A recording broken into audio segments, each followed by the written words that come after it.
Well, good afternoon, everyone. I'm Yesica Lopez. I am from Sacramento. We made a kind of a long drive here this morning, a little 2-hour drive, but being with the family, I brought my husband, brought my little sister. Excuse me. Um, but yes, I'm so excited to be here. A huge thank you to the Latina Coalition and to my friend Marinas for inviting me. I have a social media platform called the Sacramento Latina. So today I am here as a community member as Yesi, but I'm also here as the Sacramento Latina. And today we're going to be talking about how we could leverage social media for civic engagement. But before we could dive into that, I kind of just want to share a little bit more about myself because there are strands as to my experiences, who I am, my background, and how all that has shaped me and has really brought me here. All right, there we go. Okay, that's little baby me, 96. Shout out if you're from 96. Aquarius, anyone in the room? Hey. um, as many of you here, I am a first-gen college student.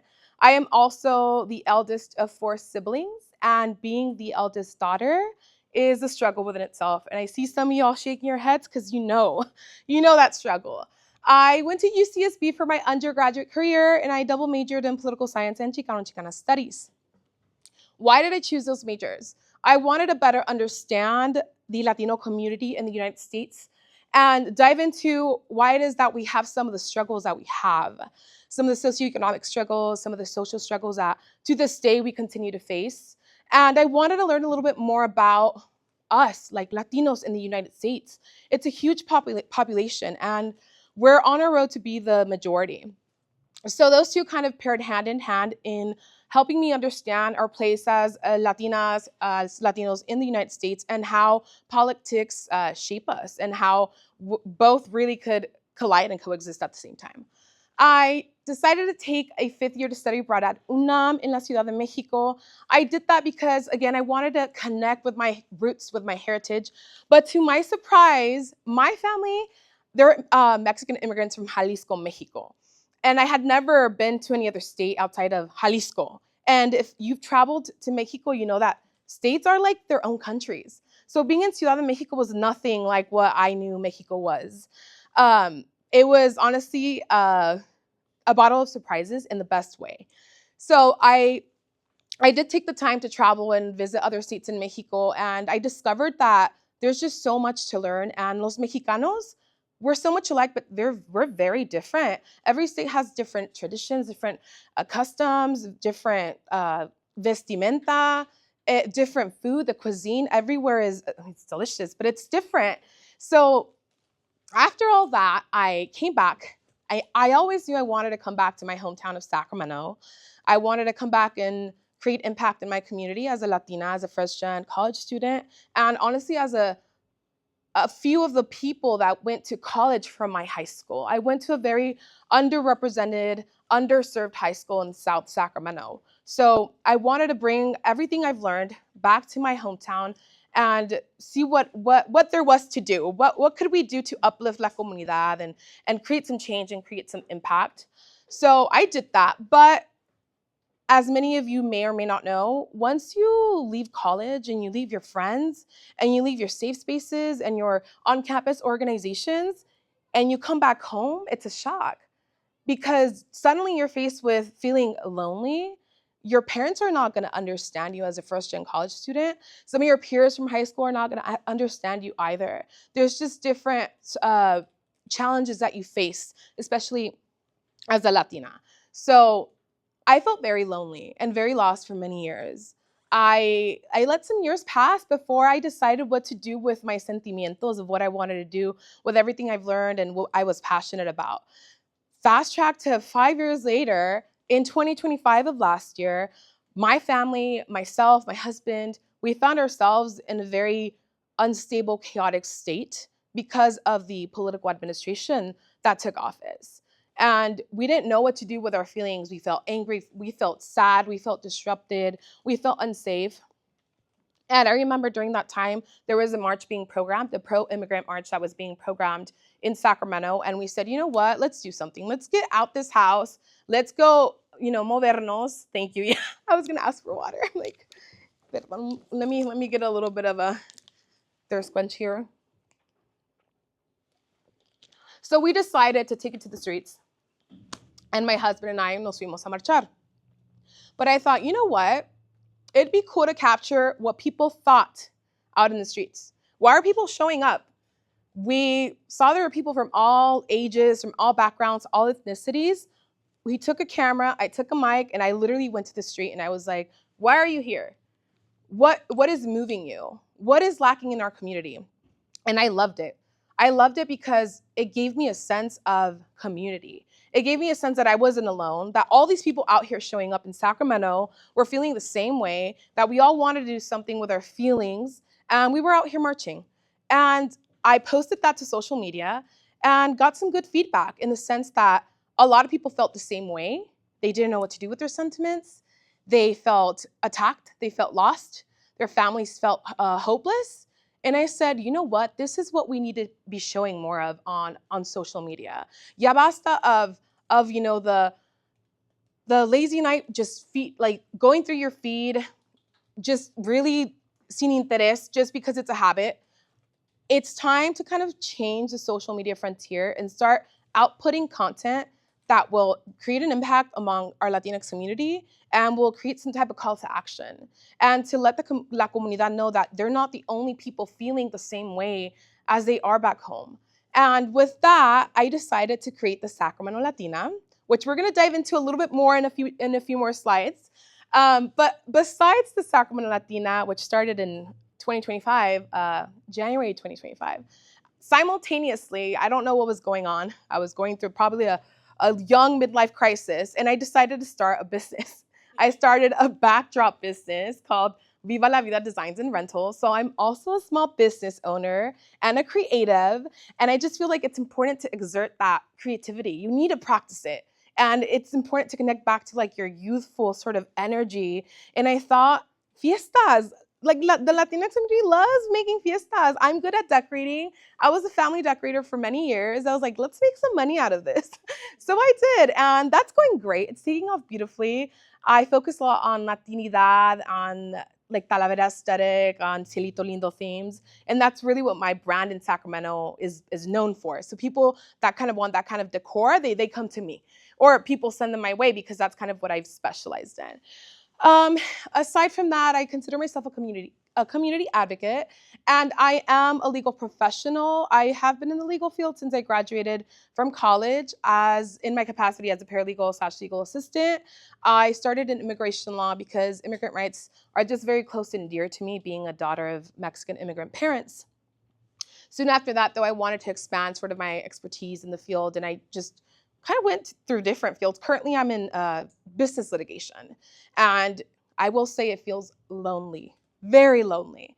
I'm literally the only Latina in a firm of like 50 people. But it feels empowering to know that I could be there representing other Latinas. And even though I might not use my bilingual skills in that legal field, they know I'm here, and I am not afraid to show my cultura. I'll throw some Spanish here and there.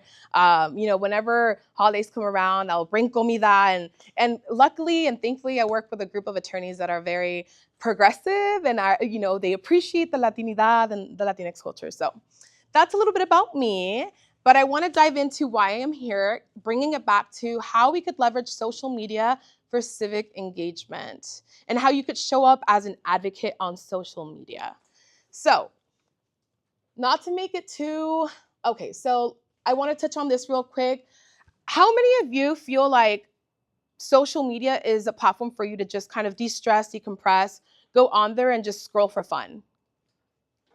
Yeah, I get that. Me too. I mean, I feel like we have to distract ourselves somehow. I mean, this country is doing a lot of things to us that we don't like. However, how many of you know or have tapped into the communities on social media that you realize are mobilizing, that are pushing positive change for la comunidad? Show of hands? Yes. So you can use social media for both.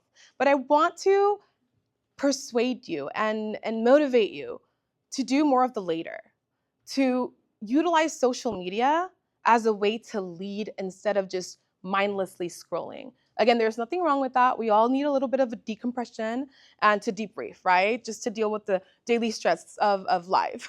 Um, and I do want to ask, has anybody ever seen something on social media that has moved them? By a show of hands? Yeah. Can somebody share what that probably was? Anything? It could be something small. No? Yeah. Yes, yes. And I saw another hand over here.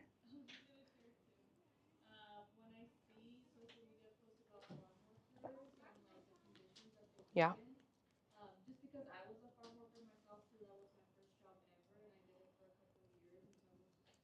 Wow, yeah.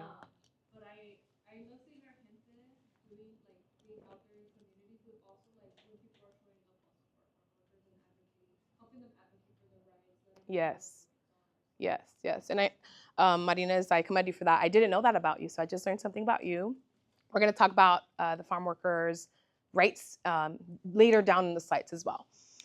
But yeah, so the idea is to move from a version of just mindlessly scrolling on social media to a way to lead, right? I'm going to throw some facts. Not going to make it too boring, but I just really want you to look at the screen and look at these facts. So 49% of Latinx adults use TikTok. That's more than any other racial ethnic group in the US. Y'all know that's your tios and your tias out there. I know it's my mom. I mean, it's me too. Like, I have no doubt that's true. And 58% of Latinos are using Instagram.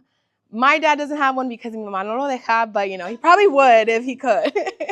And 86% use YouTube. I know that a lot of my and this is a demographic outside the United States, but a lot of my familia from Mexico, they're on YouTube all the time. And they're always like, Mija, I saw your interview on YouTube. I'm like, oh, thank you so much. You're so sweet. But let that sink in. These are pretty big numbers. We're not talking about 30, 40. We're talking about above 50. That's crazy. So we are the most engaged community online. We are already the most present. How can we be more intentional with that? How can we create projects that will uplift communities? How could we engage la comunidad to use their presence on social media for good instead of just mindlessly scrolling? Which is fine again, but we gotta move our gente. And just a few more facts, okay? Just to let that really sink in. So, Latino adults prefer social media for news at twice the rate of their white American counterparts. I know this to be true because my suegra will sometimes come to me like, mija, ¿es cierto lo que dice el TikTok? And like sometimes, not gonna lie, we have to be careful because I think like older generations, like our parents, or they could be a little misled, especially with the misinformation on las redes. Our community does turn to social media a lot for information, resources, and guidance. I know that I've had tios and tias tell me like, hey, mija, did you see that they're doing a toy drive for Thanksgiving in la iglesia? I'm like, oh, I didn't even know that. That's awesome. Mija, do you know that they're doing a food drive, a turkey drive for Turkey Day, like down the street? I'm like, oh my gosh, I didn't know. Yeah, that's awesome. They're already on social media. They're learning, they're engaging. And I think it's up to us to really put out there what we want them to see and what we want them to learn. Just realizing that social media has a huge capture on our comunidad, I think it's important to realize that social media has a lot of influence. It doesn't even matter if you have 200 followers or 200,000 followers. It has influence. So with this data, I want you to think about something. Now knowing this and knowing that the Latinx community is so engaged on social media and so active, what do we do with that? What do we want them to find while they're scrolling? What do we want them to see? Do we want them to see AI generated videos to the point where they're like believing things that aren't even real? I don't think that's safe, right? So it's up to us to change that dynamic and that frontier. So going back to talking to you a little bit about the Sacramento Latina. During a time we were faced with unsettling emotions and feeling lost and disconnected, I said, what can I do in mi comunidad that could help build community and a net of support where people could come to each other for resources, for knowledge, networking opportunities. I said, I'm going to create a hub online and I'm going to call it the Sacramento Latina because I'm Latina and I'm from Sacramento, easy peasy. And hopefully with that, it brings more, Latinos to the platform. And it has been doing that, which I'm very proud of and I'm very happy for. But the Sacramento Latina was created to uplift and amplify the voices and stories and the presence of the Latinx community in the Sacramento region and beyond. And I say beyond because I do have some projects coming up where we'll be taking it up north and then back here to the Bay. So I'm excited about that. We celebrate the richness and the power of the Latinx culture and commerce as a force, especially because in my interviews focus on interviewing Latinx business owners. So we do a lot of focusing on how Latinos in Sacramento, at least in my region, are changing the forefront for small businesses. The small business scene, even in downtown or midtown Sacramento, if you had the chance to go to Old Sacramento, it's a beautiful town to visit. A lot of the businesses out there are Latinos. And that's amazing. And I'm like, why? Why is there a lacking presence of them on social media? A lot of times it's because they don't know how to utilize social media, how to create some video, how to create some promotion. Or they're too busy working behind the scenes. They don't have extra money to hire a social media crew. And I said, how can we amplify the voices of these Latino and Latina business owners? So I created bilingual interviews con cultura, where I go and I actually visit these business owners in their business locations. And we talk about them. We talk about their family history. We talk about what motivated them to start their businesses and what products they're selling. We showcase their tienditas and I've gone to a Talavera selling store. I've gone to a lot of coffee shops, a lot of pan dulce, a lot of coffee. I love them. We've gone to restaurants. And with that being most of 2025, this year in 2026, although we're almost halfway through the year, that's crazy to me. We still have some projects where we are going to be teaming up with now more the local community leaders that are more engaged in the political scene. So that will be coming up for this later part of the year. Overall, the platform really connects everyone: entrepreneurs, advocates, educators, allies, community members, and everything in between. I have people coming to me asking me to share their flyers, their event flyers, or workshop event information. I have people sending me their posts to reshare, and maybe they're having a promotion or a sale. So it's been a hub of comunidad, of networking. A lot of people send me like, hey, we're hiring. Can you post this for your followers and hopefully someone lands? Absolutely. Like, that's literally what the page is for. I want this page to be a hub for people, for Latinos, for the Latinx community, to go and know that they're going to find maybe the next coffee shop they're going to visit, maybe the next business owner they're going to go try to meet in person so that they could get some tips on how they could start their own business. They're going to go to the page and find out who is a leading Latina political leader in Sacramento because somebody wants an internship. That is what the page has become, and that is the direction we're taking the page. So with that, I think there's a video after this. Okay, so I want to show you one of the interviews, one of my favorite interviews. We'll show you a little bit of a few minutes here, but if you are interested, I have all my interviews on my YouTube channel. It's the Sacramento Latina. So here we are at Casa del Pan Panaderia in Woodland. Just play this for you. Can't show you the whole interview because it's really long, but I just wanted to show you a little excerpt of what my interviews look like when I go on site and get to know the business owners. Maria is such a wonderful person, and there's so much more that she shared about her business that obviously we couldn't capture here, but she just got nominated by the Chicano Chamber of Commerce as one of the best and most impacting Latina-owned businesses in the region, because she also pairs with her local city council and she turns her panaderia after hours into a centro de comunidad, like for workshops or resources. So she's doing a lot of amazing things, and that's through something as simple as like café con pan, which we do at home. So alrighty, so let's get to the real gist and why we're here and what I hope you take home with you after this presentation. Social media is a tool for advocacy. Storytelling through social media influences public opinion and policy. When you feel connected to someone or a movement, it's a driving force for change. Common ground unites people, and united, we can bring more community awareness. Latinas are at the forefront of being business owners, educators, elected officials, political figures, community leaders, and beyond. And we carry the stories of resilience with us, and only we can tell those stories organically. I mean, look at this room and look around you. I literally just described that. You're gonna go back to your communities after this wonderful pilot program, and you're gonna take what you've learned to create impact. And you could do that in all different types of sectors. Latinas are launching movements, and we're changing the conversations at scale. So with that, I do want to say congratulations for being here, because I understand that there was obviously like an application process and you were selected. So I want to help redefine civic engagement through social media for you. So I know we have some bullet points on the screen, but before being a little bit more maybe politically conscious or joining programs like the pilot program, can someone share what they thought was civic engagement? Or if that was even like a concept that you thought about?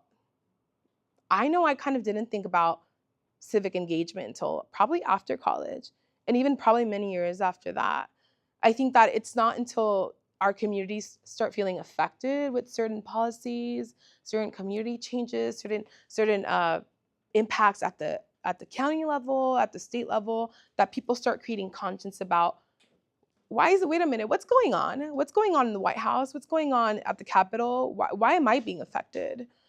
And that creates consciousness into wondering, okay, what can I do to make a difference? It is not always the more obvious, which is voting, or which is writing to your city council or local political leaders, which honestly I don't even think a lot of people do, but we should. Or attending council meetings. Like, yes, all those things are very important, and the goal is to get our gente there, because there is a lack of representation in those rooms and in those spaces. And I think the big one for La Comunidad Latina is the voting one, because y'all, I was mind blown to find out that Latinos were a huge part as to why Trump was elected into office. And that is a huge topic that we need to debunk and understand. So it's time, though, to think what other things could be considered civic engagement through social media. For me, something as simple as sharing a resource link on your story. I mentioned previously that the Sacramento Latina is a hub where a lot of local leaders and community members and people that are hosting workshops and events send me their flyers, and I'll post to my stories. That to me is civic engagement, because I have, at least on my platform, I have several followers that are not so engaged, if you could say, in the political sphere or in the political conversations that are happening.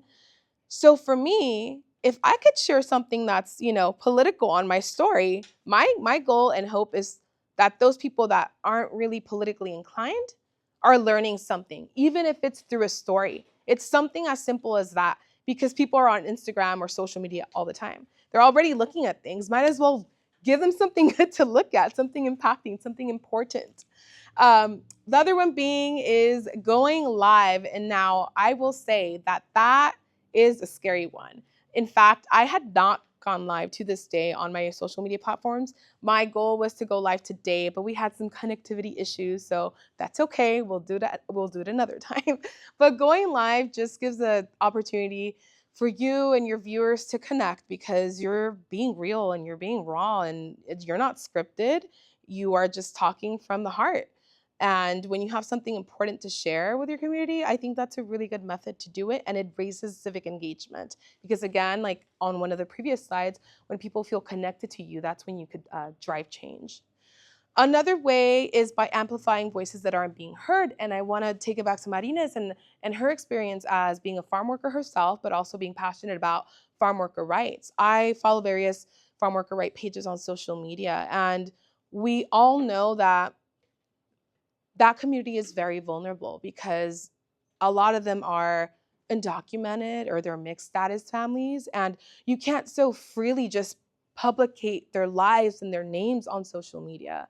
So there's certain ways of doing that, of helping amplify their voices and their needs through social media, and that's usually by following pages that are already doing it, or if you yourself have a project on the ground, you could do it that way as well. Now, I'm going to code switch on you real quick.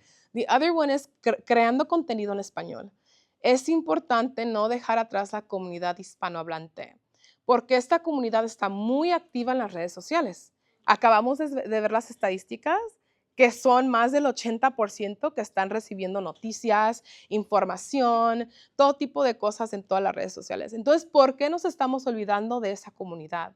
No queremos que estén viendo cosas que no sean verdad, que sean hechos por AI. Entonces, no hay que olvidarnos de esa comunidad, porque mucha de esa comunidad son nuestros padres, son nuestros padrinos, nuestros tíos, nuestras tías, y es importante que nosotras como latinas emprendedoras, latinas que nos importa esta comunidad, hagamos más por ellos, y es algo tan simple como hablando español. Si es que se puede. Now, if you don't speak Spanish, that is okay. You could always collab and pair up with organizations that are already doing the work for you.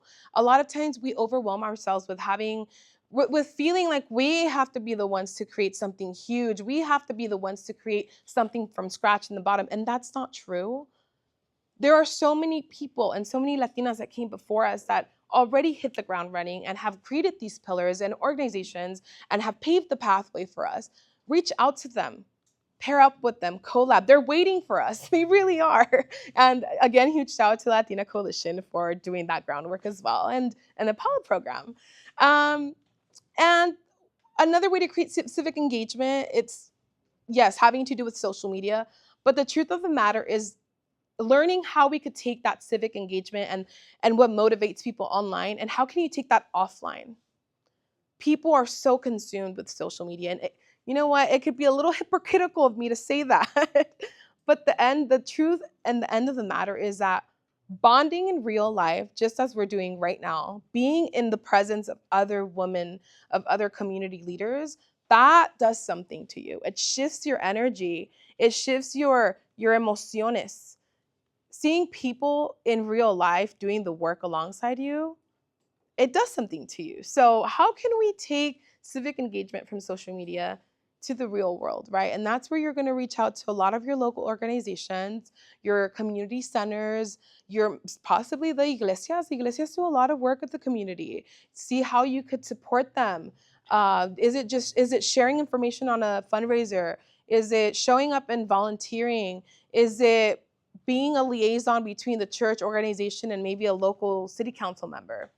Sometimes they don't have the time. Sometimes they don't have the knowledge. Sometimes it's scary to navigate how you even connect with political figures. So those are ways that we could sort of transform our presence on social media and drive it towards being more civically engaged, and then therefore hopefully motivate and influence people to do so as well.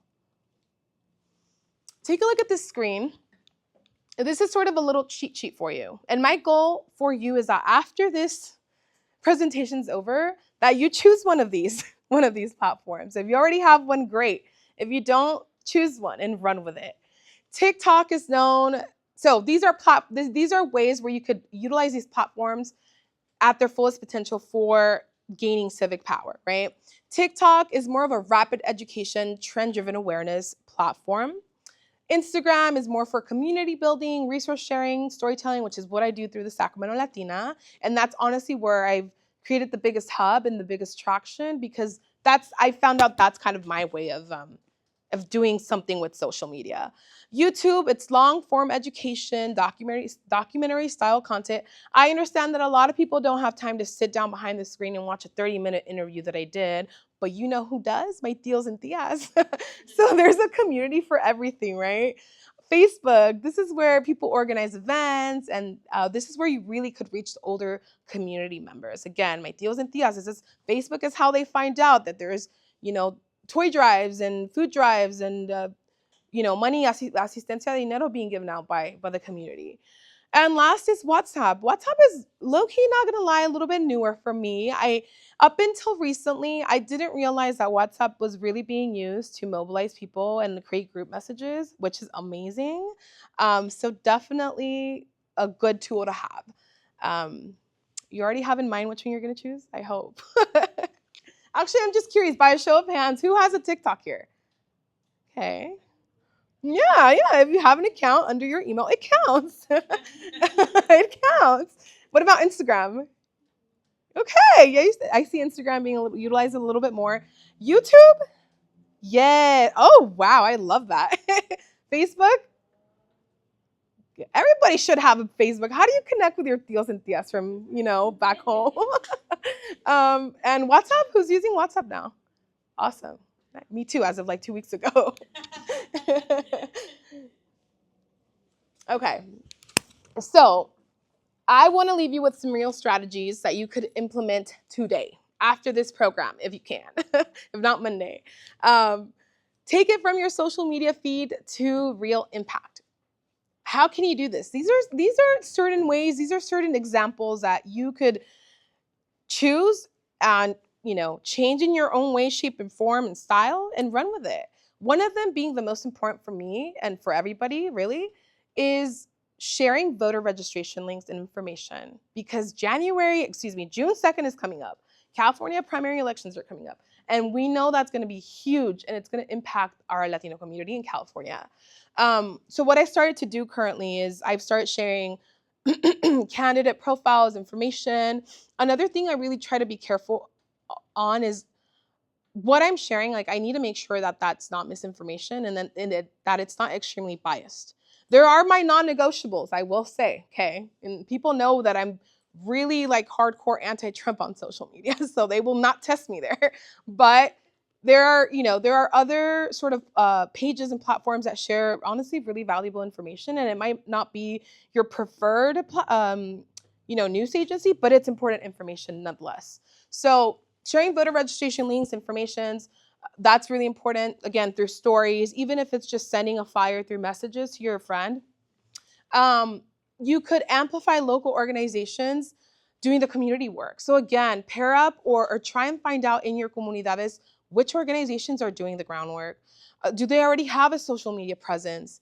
Can you help them share this information online? Maybe they're an organization that doesn't have much experience on social media and you know a thing or two, and you could actually go to them and help them and be like, hey, I've noticed that you do amazing work in real life, but you fail to recognize there's a huge community on social media that you could connect with. And I want to help bridge that gap. How can I help you? Can I be your social media manager? You never know. You could get like a stipend. You could get paid for that. You never know. Obviously, using your own stories and your lived experiences. This is honestly, to me, one of the most groundbreaking ways to educate our community. There's no one else like you in this world, quite literally, even if you're a twin. There is no other story like yours out there in this world, because you live your life through your perspective and your lived experiences. In this room, several of us could be a first-gen college student. Several of us could be the eldest daughter in an immigrant household. But that doesn't mean we have the same story. Every woman in this room has a different story. And you using your lived experience as a way to share your stories is very empowering, because you never know who you could reach. And there could be another woman through social media that stumbles across your page and hits you up and says, hey, thank you so much for sharing about this, because I haven't heard anyone else talk about it and I'm currently going through it. A mí me ha pasado. Sometimes I go on like 10-minute rants on my stories. I'm not even joking. And it usually happens at night, which is when I have more time and estoy toda mechuda y greñuda, pero me vale. And I'm like, you know what? I'm very passionate and me paso estoy and I really have to talk about it. So I'll talk about it. And I have people reaching out and saying, oh my God, that happened to you, that happened to me too. And you create community through there. Sometimes it's not bigger picture, it's smaller picture. Can you change and impact the life of just one person? You can. So use those lived experiences. I think this one is kind of obvious, and hopefully you are already doing this, but following and tagging your local leaders and holding them accountable. I like to follow a bunch of like council members and political figures in Sacramento because I like to keep tabs on them. What are they up to? What are they doing? You know, are they staying truthful to their promises? Are they being engaged? Are they like what are they up to, right? So that's really important to do. And I think something to keep in mind while you're navigating social media is the concept of building community around a cause and not just a brand.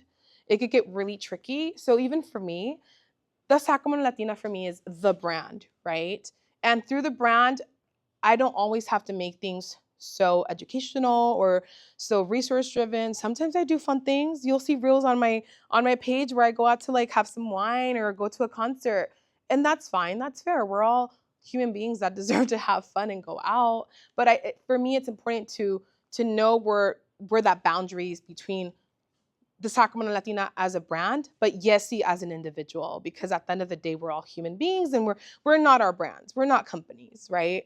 And the last one being the hardest, again, for me, going live and just connecting, having a real live moment with your viewers and your followers. And sometimes you don't even have to have something planned. Just be like, prima, ¿qué estás cocinando? Ah, unos tamales. Ah, cool, pásame la receta. Chale, okay, chido. Oh, yes, ¿y qué vas a hacer mañana? You're building community through women, through just engaging with each other, through building, you know, like staying connected. Staying connected is important. Okay, so a little discussion moment. I want to know after the things that I've kind of shared, I want to know what your take is. So, if anyone is kind of willing to kind of take the challenge and answer the first question, if your platform was purely civic for 1 week, what would you post? Anybody? Yeah. My sister's undocumented, so like she's been like just talking to her kids about like you need to go and vote in the primaries, Yeah. and like I would maybe want to do something about like interviewing other moms. Yeah. Who are worried, just to Yeah. encourage their kids to go and vote. Yes. And doing something around that because they might not be able to vote, but they can influence their kids. That part. So Yes. yeah, like just hearing them out and also offering like a platform that they can share. Mm-hmm. Oh my, I love that. I love that so much. And I think that with so many things going on, let's not forget that there are people in our community that can't vote. So voting becomes extra important for us, and it's a huge responsibility on those that can, right? That's wonderful. I love that so much. Anybody else? I think I saw a hand over here. Or here? Yeah. I think access to healthcare. I think that as Yeah. you shared those stats, I was surprised but not surprised Mm. because I have aging parents that are constantly. My mom's watching stuff on YouTube or on Mm-hmm. TikTok and sending it to me, and perhaps the information that she's gathering on Yes. healthcare might not necessarily be Right. the right. Yep. So having a platform that addresses, how to access Medicaid, how to access Mm-hmm. Social Security services. So those types of services that our aging parents and grandparents need Yeah. is really important to get that information out. Yes, that's so true. And honestly, just that's very true. And they have, you know, aging issues and they sometimes come to us with, mira, pues me dijo el internet que puedo hacer esto y me puedo tomar una coca a las 11 de la noche porque se me bajó el azúcar. And we're like, no, no, no, don't do that. Like, where did you learn that? And that is true. Just creating a platform where you could share resources and correct information, right? Reliable information, and then taking it back to Spanish, hopefully, like Spanish material for those that don't understand English. You know, I saw a hand over here. Oh yeah. Teaching them about it, but also like as a community talking about it when it happens, and not like keeping it hush hush. So Yep.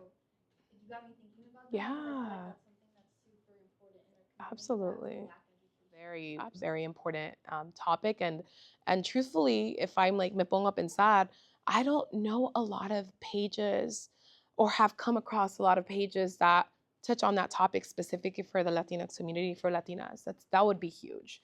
Anybody else? Yeah. That's true. Yes. Absolutely. And thank you so much for bringing that topic up because I did not know, and I honestly was not thinking about it. And if I wasn't, I'm sure there are a lot of other people that weren't, and that's really important to share as well. Thank you. Anybody else? Yeah. About how much of an impact California has economically. Yep. Mm-hmm. So the fact that we are almost going to be making the same mistakes, I can go on a rant about it. Yep. There's just so much misinformation or lack of information. Yeah. Yeah. I really hear your passion, and I'm right there with you. And I feel like I'm rattling up inside because I'm right there with you.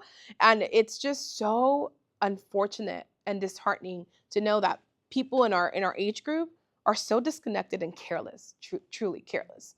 They don't take it that extra mile to read about these candidates themselves instead of just being, they're being driven just by ads or whatever's going on social media. An influencer they followed posted this person. Okay, I'm going to go with this person. Like, that's not how it should work.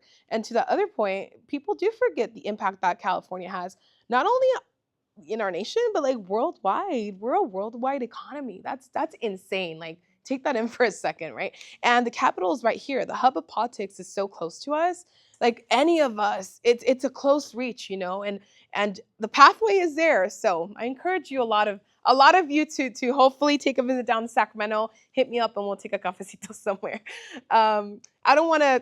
These are some other questions that could be posed, and just if you could just take a minute and read them and take them in, reflect, and see how you could answer these for yourself. So what issue in your community deserves more attention? Some of you answered that. And who in your community needs to be amplified? You also answered that. We'll take it to the next one. Okay, so I want to be a little bit real about, thank you. I want to be a little real about having a presence online, being engaged with online, having a platform, because it's a responsibility. It really is, especially if your goal is to grow it and to grow a community on it, right? And la mera neta is that it is tiring. I mean, I'm speaking about myself. I have a small business that I'm running. I'm a legal professional, and the legal world is super, super daunting and stressful at times, especially in the litigation world. But aside from that, I still want to connect with my community. I still want to come back and make time for the things that matter to me. However, it is tiring. Sometimes I don't manage my time well, and I end up sleeping really late because I have to finish something. I have to send an invoice, or I do this thing where I do mock-ups for my clients, and like les mando los diseños of their backdrops, and choose the one you like, and that takes time. So handling time management is one of them. Burnout is real. I've been there before. I've been to where a week I'm super, engaged and doing all the work and staying up late. God knows how I get this energy. But the next week I'm crashed out and I can't do anything and it backfires on me. And that's not healthy. So that's something I'm currently navigating to learn on how to better manage my time to avoid that. And it can feel like you're shouting into the void and no one cares. Going back to your topic of like, there are people our age in our age group, or really just in general, where they're careless about what's going on with the voter timeline coming up. Oh, I'm like, I don't know if someone needed to. Okay. And yes, it will take time to build community. I'm not here presenting the Sacramento Latina as this major platform that has gauged so much traction and so much followers. No, it's still a baby and it's still growing. But I'd rather have a community of followers online that are truly engaged for the right reasons, and they're not just going on their feet scrolling and just mindlessly. That's not what you want, and that's not what I want. It's gonna take time. But ponte las pilas, put the batteries on. Building a community and not just an audience takes work, takes dedication. You kind of have to sit with yourself and ask yourself, okay, how am I going to do this? What matters to me? Who is my target audience? It takes some planning behind it. You definitely have to set boundaries around what you share and when. To this day, I don't share that anymore online because we know that we have to be realistic with the type of world that we live in. And that's not safe information to say, right? So we have to just that's just an extra added layer. But you kind of have to take a step back and just set those boundaries. And if you're a mother, right, or if you currently live, I don't know, somewhere where you really don't, you have to think about what you want to disclose. Also, making sure you make time for yourself and you're not always on social media, which is something that I still am, navigating to to better manage. But I do try to, at least on the weekends, not post as much because I want to be more present at home and with mi familia. Either that or I'm working, setting up a backdrop. So there's a lot of things going on in my life. Celebrate the small wins. Every comment, every repost matters. For me, the most rewarding feeling is when I get someone messaging me and that says, "Hey, thank you for sharing that about yourself. I didn't know that there are other people out there experiencing the same thing I was." Or, "Thank you so much for talking about this because I had been thinking about it for a while. I didn't know who to talk to. You just brought me some clarity." To me, it's connection. It's the bond that you create with your viewers. Some of these people I don't know. I only know them through social media. They probably engage with me here and there, so I kind of recognize them. But at the end of the day, like, they're still people. They're still people that you want to impact, that you want to influence and motivate to hopefully get out there as well and create some change. You don't have to do it alone. We're all here in this room together. Estamos juntas. At the end of this, we're going to make sure we follow each other. And we are not alone. We could always collab. If somebody's too scared to go on a live by themselves, let's do a duo live. And let's come up with a topic and we talk about it. Charlamos for as long as we can. And whoever joins, great. If not, then at least it'll be like us on the phone, but like on a screen. Just have fun with it, okay? It's not that serious. Social media is not that serious. People end up forgetting that. Even myself, I'll be a little honest with you. When I started this Sacramento Latina, what hurt more, and this will happen, is realizing that your family and friends are not your biggest supporters. And that itched me a wrong way, y'all. I'm still sitting with that and I'm still learning to process that. However, recently Mel Robbins, and this is why it's important to follow pages that will uplift you and teach you things. Mel Robbins said, when you start a brand or a project, you have to break up with your family and your friends because they will only see you as their sobrina, as their prima, as your sister. They're not going to see you as a community leader, even though you are, because that's whom they've known their whole life. So really, it's not, don't take it personal. Although you can, that's why I'm like, it's hard to navigate that, So something to think about. I know that I'm going overtime here, so we're almost done. This is how you could build your presence on social media. We already talked about being intentional with what you share, choosing what you want to share, who your target audience is, what are you going to share? Is it going to be about you and your personal life? Is it going to be about you and your career? Is it going to be about you after this program and how this program impacted you? So hopefully you engage some future applicants, right? Because the other registration opens in fall. Is that right? Yeah, there you go. Being authentic. I don't think Latinas have a lot of problem with that because we're very sassy with it. We're very I think it comes from growing up in a Latina household where oftentimes we kind of had to give a little bit of a talk back to our parents. And when we're out there in the real world and we're the only Latinas, we have to stand up for ourselves and speak up. And so being authentic, I don't think should come as a big issue for us Latinas. However, I understand that you can get misguided and you can, get off the track sometimes. It happens to all of us. It happened to me. In fact, going back to coming back from college and having that yearn to reconnect with my community, it took me 5 years to get back on track, That's perfectly fine. When I look back and reflect on that, it was really hard. I was going through depression and kind of being like, I have all this knowledge and all this experience. How the hell do I, engage people with me? How do I find my people here? My best friends from college are from LA. I have no one. So you have to kind of work through that as well. Consistency. This is the hard one for me. This is hard. Showing up regularly on social media because that builds trust. I understand, family life happens, you get sick, it's happened to me, and then you go offline for 2 weeks. But as soon as you're able to come back on, get on it.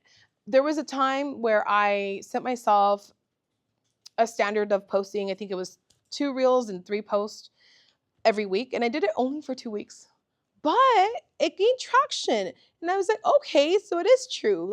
Yeah, discipline will get you there, if that's your goal to grow your social media page. And it should be. I think it should be because the bigger your platform, the more people you reach and the bigger change you make, right?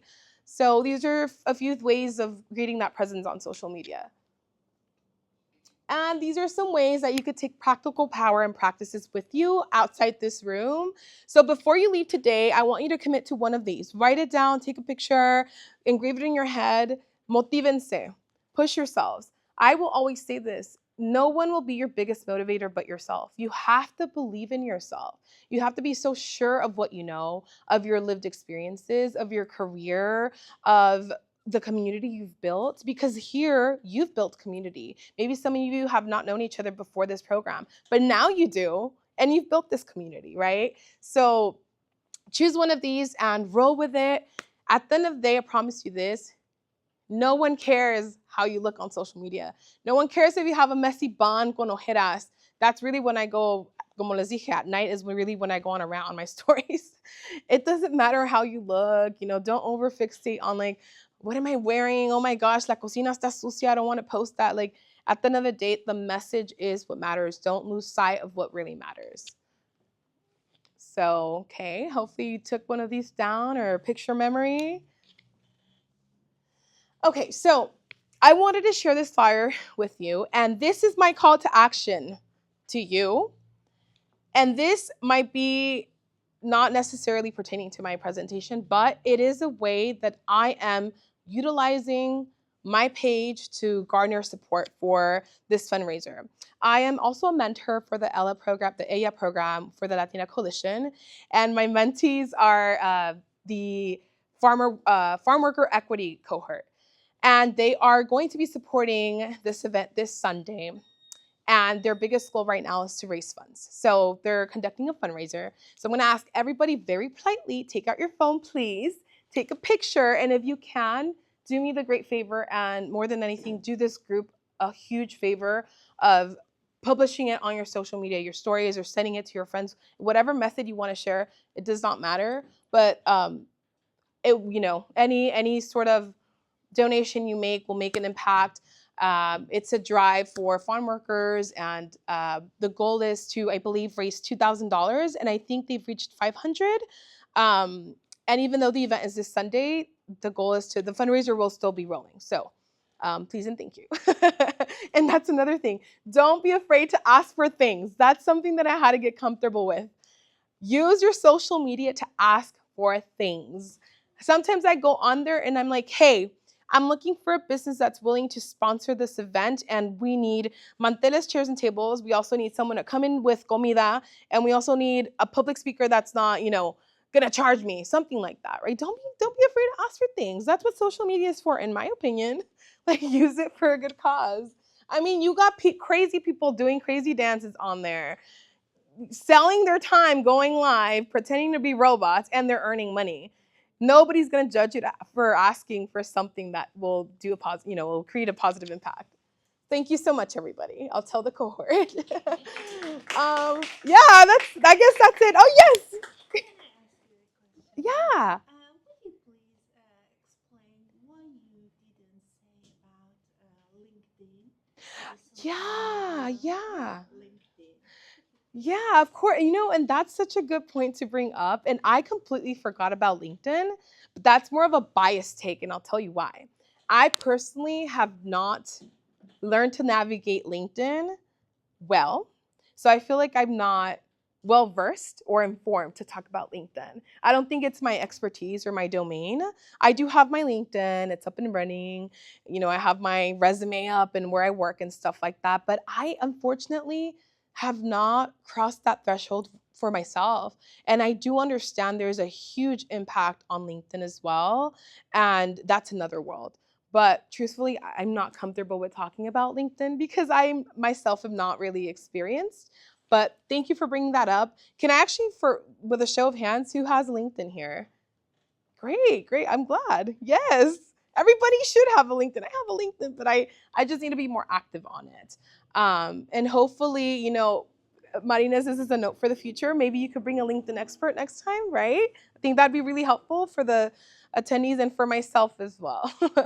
Yeah, literally. And sometimes it takes being honest because that's the truth. Like, I don't know much about LinkedIn, but it is a method to create impact as well, and especially for professionals. Anybody have questions? Preguntas? Yes. Oh. What do you tell yourself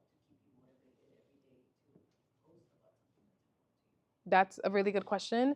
And honestly, I faced imposter syndrome a lot. Even this morning, I kid you not, on our drive here, my husband will tell you I was up late last night, and when I do public speaking, I like to practice out loud by myself. Parezco loca hablando sola. Literally, I'm not even joking. He was listening to me last night, and I was just going on and on and on. And I experienced a lot of just sometimes self-doubt, and it's the imposter syndrome. But going back to your question, like what keeps me motivated? I think what keeps me motivated is who I am. And this is what I mean by that. I am the eldest of 4. I am a daughter of Mexican immigrant parents. I'm an older sister. My sister is a high schooler here. I remember who I'm showing up for. I'm showing up for them. I'm showing up for her. I'm getting a little emotional thinking about it. Because when I was in her shoes, I didn't have anyone to look up to. I was alone. My parents didn't know how to navigate the 4-year university system. I was their translator. I'll tell you a story. When I was in undergrad, I went to UCSB during Trump's first term. That was the hardest time of my life, being a first-gen college student and knowing that my family was hurting back home. So fast forward to now, I remember that. I remember like who I am, where I come from, and who I do it for. I, have family members that are still under the poverty line. I'm one of few that went to college and has a good job, and I know that I'm not the only one out there. I know there are so many women in my shoes and so many other family members that are experiencing the same thing. And I'm just like, Yesica, you're scared because you're doubting, because a little voice in your head is making you doubt yourself? What about all these other real life problems people are facing? Poverty, being afraid of deportation. That's nothing. That little voice could go to hell. And I just constantly remind myself, like, show up, because you never know what you share could help someone. I'll have a lot of people messaging me sometimes because they think I'm the hub of know-it-all, and sometimes that could be very overwhelming. But they'll text me telling me, hey, el tío de mi amigo just got detained. Who do I go to? Who can I go ask for help? Thankfully, I built a network of people from all different fields for myself, and I'll direct them to, hey, this is my former immigration attorney boss. Please reach out to them. Or here's this, advocate who is paired with NorCal Resist, and they'll go with them to their interview. But yeah, so I just kind of went on tangent here. But yeah, just kind of remembering who I am and who I do it for. Just your why. My why. My why is my people and my family. But it could be very discouraging sometimes and very tiring. So yeah. I think you had another, yeah. I think it's kind of like just maybe sitting back and just being like, what can I offer them? At the end of the day, this is a transactional world, and very few people will do something for free. I'd like to think that Latinos are not really like that. I think Latinos are very, somos gente que nos gusta ayudar, that like to show up and volunteer and do the work. But sometimes we also have to be reasonable, right? Like business owners, like they're on a time crunch. They're probably on a budget también. What can we do for them? For me, and I don't know if this is helpful to you or not, because again, going back to my business, sometimes I do a service exchange and I'll be like, hey, if you bring me this to this event, I'll give you a free backdrop. And it's gonna be a nice big, backdrop for your family event. Some people will take it depending on if they have a bautizo coming up, a comunión, or family fiesta. But for people that don't, have a business to kind of leverage that as a freebie, I think sticking true to the mission of the event and being like, hey, this event is really going to help la comunidad. We're going to give out maybe these scholarship funds. We're going to give out, we're going to have a medic on site who's going to be, haciendo consultas médicas. Or I think this is a great opportunity for you to show up for the community as a business owner. And again, just reminding them like the big impact that the event will have. And I'll be honest, like I haven't experienced a negative response, because most people like to help, and I think that's what they want to do. I think people want to help. I would like to bet on the side of good humanity rather than not. So that's my take on things. Any other questions?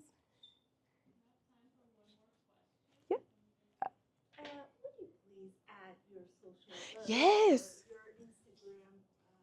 You're so ahead of the game. Thank you. I love you. You're good. Yeah, so these are my socials. I have the Sacramento Latina and Viva la Vida Rentals. Viva la Vida Rentals, that page is kind of fun because you'll see me getting down and dirty and sweaty and toda mechuda. And my husband and me, we're the ones that do our backdrop. So we'll do like some fun videos of like, come with us to set up. And like, we're like sped up and do a 2-hour, job in like 30 seconds. But yeah, so I hope we connect on social media. I really, really hope that you are moved and motivated to take your social media platform a little bit more serious and identify it as a tool to create change. Once you kind of shift that mindset or maybe you don't want to use your personal page, but you start another one, right? And it could still be you. You don't have to create a brand with it. It could just be you on a more publicly facing page, right? It's understandable that some people might not want to kind of share their family pictures and things like that so publicly. So that's fair. But I really hope you go out there, utilize social media and create more civic engagement. Believe me, even if you think people don't care, they do. And yeah, that's all I have for you today. Thanks for having me. I'm so grateful and had fun talking to you about this. I think that was it. Yeah. Thanks for inviting me. Oh, thank you. Fun story, y'all. This is why social media is important. I met Latinas through social media. We became friends on social media first before we even met in real life. And like we just would randomly message each other. And I met you through Viña de Latinas because I started following her page. So anyways. The importance of meeting people on social media, and that's why I'm here today. So thank you so much again. I'm so grateful. Thank you.